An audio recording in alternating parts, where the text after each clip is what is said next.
வணக்கம். சித்திரை மாசம் வந்துருச்சுனாலே வெயில் தகிக்க ஆரம்பிச்சிடும். வெயிலுடைய ஆட்டம்ங்கிறது சாதாரண ஆட்டம் இல்லை, பேயாட்டம் அப்படின்னு சொல்லுவாங்கல்ல, அந்த மாதிரி உருக்குலைக்க வைக்கிற அளவுக்கு உக்கிரம் இருக்கும்.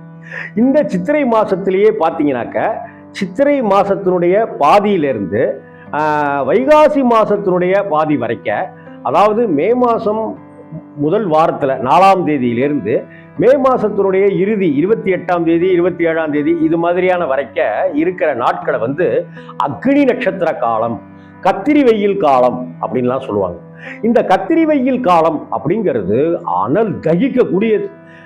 100க்கு 100 மார்க்கு நம்ம எடுத்திருக்கோமோ இல்லையோ, நம்ம பசங்க எடுக்கிறாங்களோ இல்லையோ, ஆனால் பல ஊர்களில் பல மாவட்டங்களில் 100 டிகிரியை தாண்டி தான் கொளுத்தி எடுப்பார் அக்னி பகவான், சூரிய பகவான். அதனால இந்த சூரிய பகவானை நாம தினசரி நமஸ்காரம் செய்து உன்னுடைய தகிப்பை கொஞ்சம் கம்மி பண்ணு ராசா அப்படின்னு நாம தினமும் காலையில் எழுந்து சூரிய நமஸ்காரம் செய்யணும்.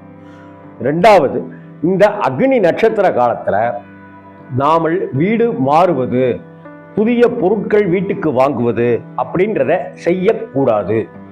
அக்னி நட்சத்திர காலம் அப்படிங்கிறது வழிபாட்டுக்கு உரிய காலம், தானங்களுக்கும் தர்மங்களுக்கும் உரிய காலம். அதை நாம ஞாபகத்தில் வச்சுக்கணும். நாம நம்மளால முடிஞ்ச தானங்கள் செய்யணும். என்னுடைய நண்பர் ஒருத்தர் இந்த கோடை காலம் வந்துருச்சு அப்படின்னு சொன்னாலே டக்குன்னு என்ன பண்ணிடுவாரு, பக்கத்தில் இருக்கிற ஒரு கோவிலில் சொல்லி ஒரு நாள் மோர் வழங்குறத செஞ்சிருவார்.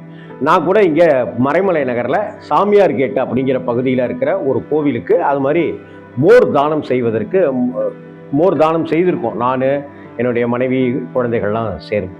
இதே போல் நான் என்ன செய்வேன் அப்படின்னாக்க, டிராஃபிக் போலீஸார் இருக்கிற இடத்துல அவங்களுக்கு நல்ல ஒரு கூலிங்கான ஒரு வாட்டர் பாட்டிலும் ஒரு தண்ணி பாட்டிலும், அதே போல் கூலிங் ஒரு எனர்ஜியை தருவதற்கு ஏதாவது ஒரு ஜூஸும் அவங்களுக்கு வாங்கி ஒரு 25 பேருக்கு டக்குன்னு ஒரு சண்டே அப்படி போய் கொடுத்துருவேன். இல்லை ஏதோ ஒரு கிழமை அப்படி போய் கொடுத்துருவேன். என்ன, இது மட்டும் இல்லாமல் நம்ம வீட்டு வாசலில் ஒரு மண் பானை வைத்து தண்ணியை ஊற்றி போகிறவங்க வரவங்க குடிக்கிறதுக்கு கூட அது மாதிரி வைக்கலாம்.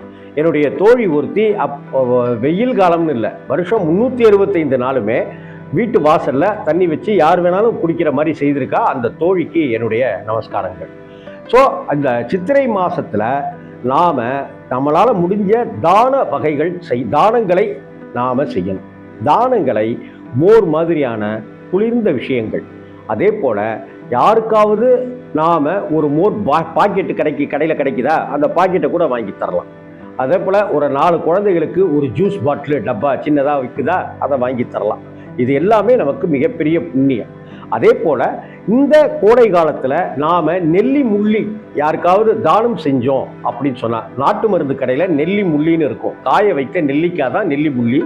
அந்த நெல்லிக்காய் ஒரு 1/4 கிலோ ஒரு 10 பேருக்கு வாங்கி கொடுத்தாக்க நமக்கு அது பெரிய தானம் பண்ணிய பலன்களை நமக்கு நல்ல வகையில் தரும். இந்த சித்திரை மாதத்தில் கோடை வெயில் தகித்து கொண்டிருக்கிற இந்த தருணத்தில் நம்மளால் முடிந்த உதவிகளை, மோர் வழங்குவதோ, தயிர் சாதம் வழங்குவதோ, குளிர தயிர் சாதம், குளிர மோர், குளிர ஒரு சர்பத்து, இது மாதிரியான விஷயங்களை நாம் மற்றவர்களுக்கு தானமாக செய்ய நமக்கு அது புண்ணியங்களாக சேர்ந்துக்கிட்டே இருக்கும். இந்த சித்திரை மாதத்தில் இந்த தகித்து கொண்டிருக்கிற வெயில் காலத்தில் ஒரு 10 பேருக்காவது ஒரு 10 டம்ளர் மோர் உங்களால் தர முடிஞ்சதுனாக்க இந்த உலகத்தில் நீங்கள் தான் கோடீஸ்வரர்.